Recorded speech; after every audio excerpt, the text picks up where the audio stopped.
Tout a commencé par une blague innocente, une farce bien planifiée, mais ce qui aurait dû n'être qu'une plaisanterie est devenu un cauchemar. J'ai appuyé sur un bouton, et en quelques secondes, la vérité que personne ne devait voir était exposée à tous.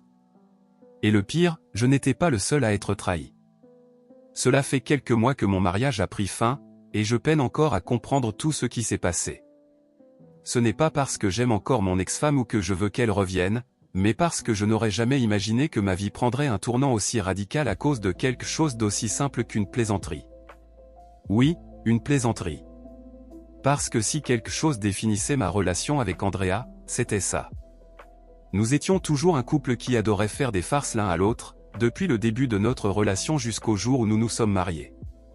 Au début, elles étaient petites, comme échanger le sel avec du sucre dans le café ou placer une fausse araignée en plastique dans le lit, des choses banales. Mais, avec les années, nous avons augmenté l'intensité de nos blagues.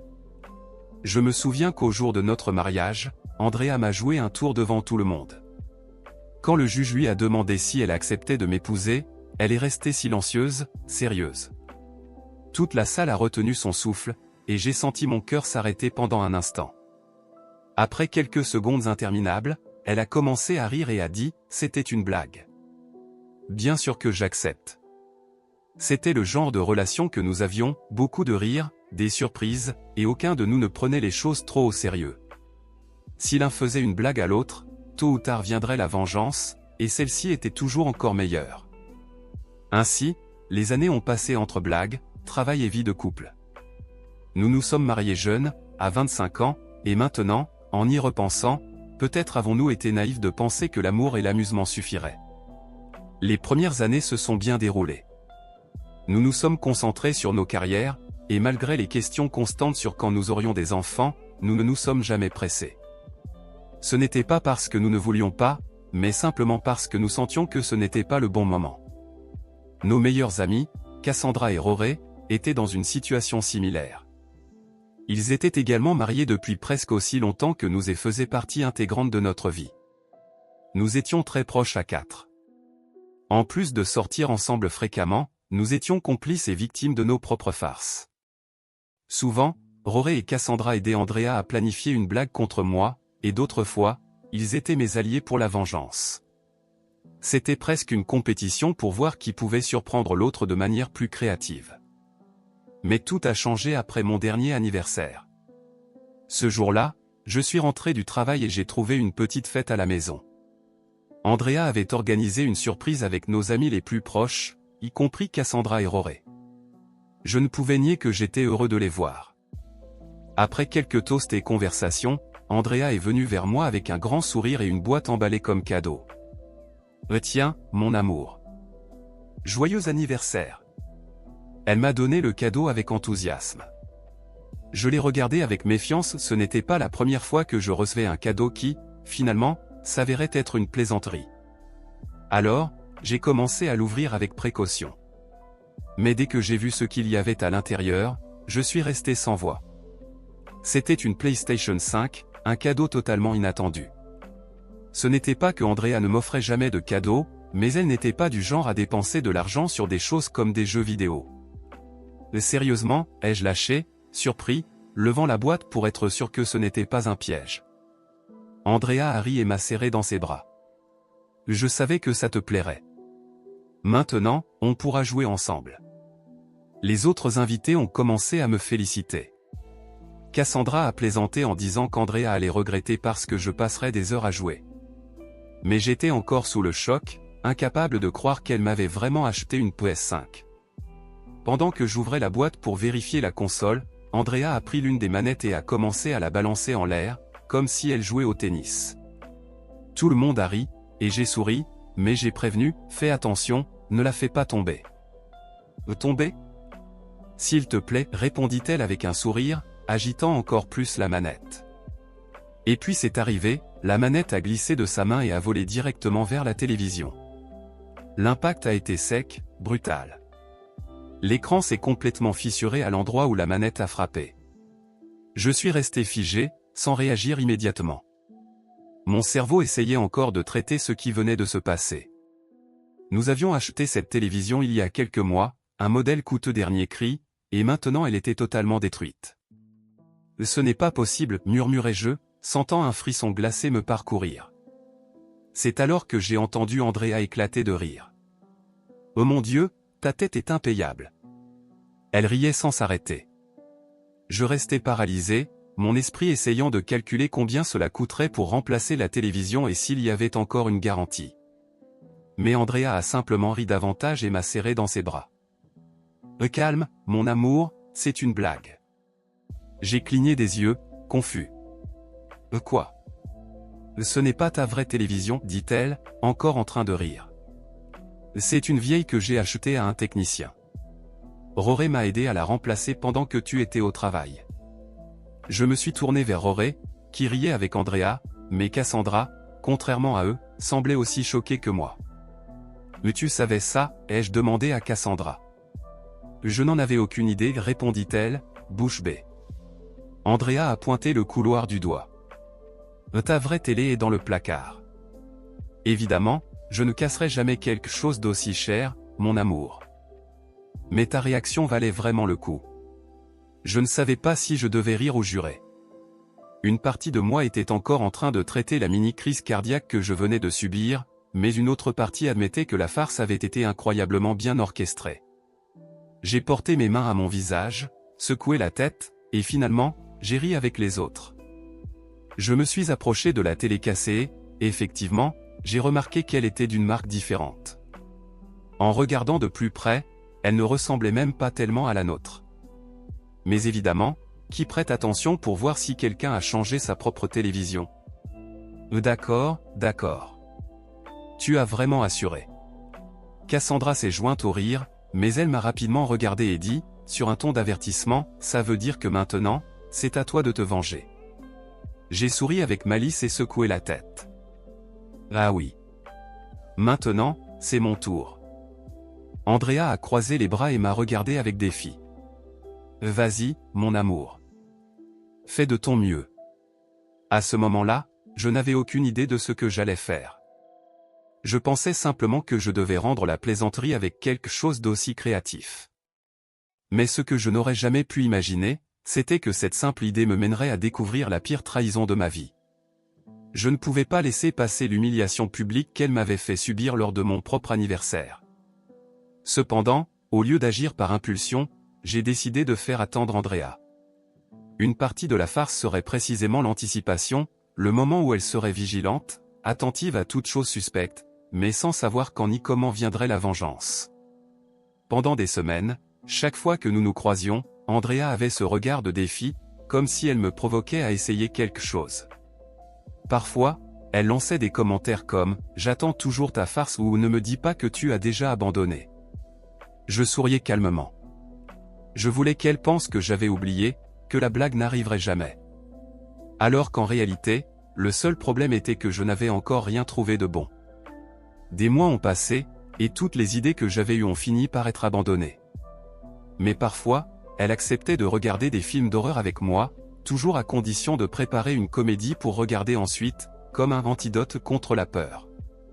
Dès le début du film, j'ai remarqué à quel point elle se tortillait sur le canapé, rongeait ses ongles et serrait un coussin. Lorsque les scènes les plus tendues sont arrivées, elle était complètement figée, les yeux grands ouverts, retenant son souffle. À un moment donné, une porte a claqué bruyamment à l'écran, et Andrea a fait un bond, poussant un petit cri avant de rire nerveusement. « Oh mon Dieu, quelle bêtise !» dit-elle, essayant de masquer sa peur. Mais je la connaissais trop bien. Elle se faisait facilement peur avec ces choses, peu importe combien elle essayait de paraître courageuse. C'est à ce moment-là, en observant sa réaction, que j'ai su quelle serait ma vengeance. Je ferais croire à Andrea que la maison était hantée. Le plan était simple en théorie, mais il nécessitait de la préparation. J'installerai des caméras de sécurité sans qu'elle s'en rende compte, cacherai des enceintes Bluetooth pour diffuser des sons étranges la nuit, et remplacerai quelques ampoules par des lumières intelligentes que je pourrais contrôler via mon téléphone. Tout cela combiné avec l'idée qu'elle serait seule à la maison la terrifierait. Mais le meilleur, je diffuserai tout en direct à nos amis. Non seulement je l'effraierais, mais tous pourraient regarder et rire de sa réaction. Après avoir défini les détails du plan, j'ai commencé les préparatifs. La première étape consistait à m'assurer qu'Andrea serait seule à la maison. Pour cela, je lui ai dit que, le prochain samedi, j'irais voir mes parents, qui habitaient à plusieurs heures de route, et que je ne reviendrais que dimanche après-midi. Le week-end entier, demanda-t-elle, sans y accorder trop d'importance. Oui, je veux passer du temps avec eux et les aider avec certaines choses. Andrea haussa les épaules et sourit. D'accord. Je vais préparer quelques trucs pour que tu leur emmènes. Parfait. La première étape était réglée. Maintenant, il me fallait l'équipement. La semaine suivante, j'ai acheté tout ce dont j'avais besoin, des caméras de sécurité sans fil, faciles à installer et à cacher, 2 petits haut-parleurs que je pourrais contrôler via mon téléphone pour diffuser des bruits de pas, des chuchotements ou des chaînes traînées, et des ampoules intelligentes que je pourrais allumer et éteindre à distance pour renforcer l'effet. Tout se passait comme prévu, mais lorsque vint le moment d'installer les dispositifs, j'ai réalisé un gros problème, je ne pouvais pas faire ça sans qu'Andrea s'en rende compte. Nous travaillions tous les deux pendant la journée, et le soir, nous étions toujours ensemble à la maison. Essayer d'installer quoi que ce soit sans éveiller de soupçons aurait été impossible. Il fallait que je trouve un moyen de la sortir de la maison pendant quelques heures. J'ai envisagé plusieurs possibilités, mais à la fin, j'ai décidé de demander de l'aide à Cassandra. J'ai fixé un rendez-vous avec elle et je lui ai raconté tout le plan. Cassandra était immédiatement enthousiasmée, riant en imaginant la réaction d'Andrea. « Oh mon Dieu, ça va être épique, dit-elle avec un grand sourire. Mais qu'est-ce que tu veux que je fasse ? Je veux que, vendredi soir, tu invites Andrea à sortir, emmène-la dîner, dans un bar, n'importe quoi. Je n'ai besoin que de quelques heures pour tout installer. » Cassandra a accepté sans hésiter. « Ne t'inquiète pas, je vais la sortir pour un bon moment. » « Parfait, répondis-je, soulagé. Et préviens Roré que j'aurai besoin de son aide pour tout installer. Mais là, Cassandra m'a répondu quelque chose que je n'attendais pas, ça ne va pas marcher. Roré ne pourra pas t'aider. Pourquoi, demandai-je. Il a eu un problème au travail et devra rester jusqu'à l'aube samedi pour honorer une commande d'un client. Il me l'a dit il y a quelques jours. Merde, quelle poisse. Tu vas rater la farce.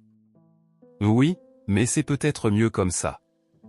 On ne lui dira rien, donc il n'y aura pas de fuite, et Andrea ne se doutera de rien. Après, on lui montrera l'enregistrement. Enfin, le vendredi soir est arrivé. Quand je suis rentré du travail, Andrea était déjà prête pour sortir avec Cassandra. Elle m'a même demandé si je voulais venir. « Tu es sûr de ne pas vouloir venir ? » Mieux vaut pas, je suis fatigué, je préfère rester à la maison. Elle n'a pas insisté. Quand Cassandra est arrivée, elles se sont dit au revoir et sont parties. Dès que la porte s'est fermée, je me suis mis au travail.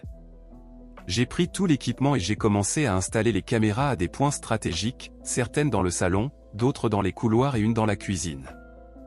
Les haut-parleurs étaient bien cachés dans les coins de la maison, et remplacer les ampoules intelligentes a été facile sans laisser de traces. Pendant que je travaillais, Cassandra m'envoyait des messages avec des mises à jour sur leur sortie. Tout va bien. Nous sommes encore au restaurant. Je vais prolonger le dîner pour te donner plus de temps. Quand elles ont fini leur soirée et sont rentrées à la maison, tout était déjà en place.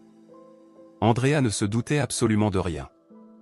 Le samedi, j'ai fait un effort pour contenir mon excitation et je me suis comporté normalement, sans faire de commentaires qui pourraient éveiller les soupçons. À 15 heures, j'ai pris le sac avec les affaires qu'Andrea avait préparées pour mes parents et je lui ai dit au revoir. À demain pour le dîner, dis-je. Fais attention sur la route, répondit-elle en souriant. Je suis sorti de la maison avec la sensation que tout était parfaitement aligné. J'arrivai chez Cassandra peu après. Elle aussi était impatiente. Pendant que nous préparions à manger et des snacks pour la soirée, nous avons ajusté les derniers détails de la diffusion. À 22 heures, tout était prêt. Cassandra et moi avions passé la journée à organiser chaque détail, et certains de mes amis les plus de confiance étaient déjà en route. Je ne leur en avais parlé que parce que je savais qu'ils pouvaient garder un secret. Pour les autres, j'enverrai le lien de la diffusion uniquement lorsque tout serait en cours. Andrea avait l'habitude de se coucher exactement à 23 heures, alors j'ai décidé de commencer la blague à 23h11. Je ne savais pas si elle remarquerait l'heure, Mais si elle le faisait, elle pourrait y voir un signe spécial, quelque chose qui la ferait douter encore plus de ce qui se passait. J'avais pensé faire ça à 3h33 du matin pour rendre le tout plus effrayant, mais il y avait une forte chance qu'elle dorme simplement et ne réagisse pas. De plus, choisir cet horaire aurait rendu les choses trop diaboliques, et mon intention était simplement de lui faire peur, pas de la faire croire qu'elle allait être possédée. Enfin, nous avons allumé la télévision chez Cassandra et activé la diffusion. J'ai créé un groupe privé et envoyé des invitations à mes amis. L'attente dans la pièce était insupportable, tout le monde était impatient de regarder la farce en direct. J'ai affiché complètement l'écran. Le flux vidéo avait pris une teinte verdâtre grâce aux caméras de sécurité, tout fonctionnait parfaitement. J'ai activé les microphones des caméras pour entendre les bruits de la maison. Il y avait un léger murmure venant de la chambre, mais rien d'anormal. J'ai attendu un peu avant d'agir. Puis j'ai fait le premier mouvement, j'ai reproduit le son de quelque chose tombant dans la chambre. Si Andrea était encore réveillée, elle le remarquerait. Le murmure dans la chambre s'est arrêté. Tout le monde dans la pièce a retenu son souffle, attendant de voir ce qu'elle ferait. Mais Andrea n'est pas sortie. J'ai souri. Elle essayait probablement de se convaincre qu'elle n'avait rien vu. J'ai décidé d'intensifier les choses. En utilisant l'enceinte cachée dans la cuisine, j'ai reproduit le son d'une porte claquant violemment. En même temps, j'ai allumé et éteint toutes les lumières de la maison. J'espérais qu'Andrea sortirait en courant de la chambre, terrifiée, mais ce que j'ai vu sur l'écran m'a complètement figé. Au lieu d'Andrea, un homme est sorti de la chambre. C'était un gars grand, torse nu, portant seulement une serviette autour de la taille. Le silence dans la pièce fut total. Pendant un moment, j'ai même pensé qu'un intrus était entré dans ma maison. Mon cerveau ne parvenait tout simplement pas à traiter ce que je voyais. Et puis Andrea est apparue. Elle portait seulement une chemise, clairement sans rien en dessous. À ce moment-là, j'ai activé toutes les lumières de la maison avec mon téléphone. Les images à l'écran sont devenues plus nettes, révélant Andrea et son compagnon avec une clarté totale. Les deux se sont recroquevillés, couvrant leurs yeux à cause de la lumière soudaine, essayant de comprendre ce qui se passait. C'est alors que j'ai entendu Cassandra crier furieusement, « Espèce de salaud !» Je me suis tourné vers elle et j'ai vu son visage complètement pâle, choqué. J'ai regardé à nouveau l'écran, et à ce moment-là, tout a pris sens. L'homme avec Andrea n'était pas un inconnu. C'était Rory. L'impact fut immédiat. Cassandra n'a pas hésité une seule seconde. Elle a attrapé les clés de la voiture et est sortie en courant. J'ai réagi à temps pour la suivre et monter dans la voiture avant qu'elle ne démarre. Nos amis qui étaient chez elle étaient complètement confus.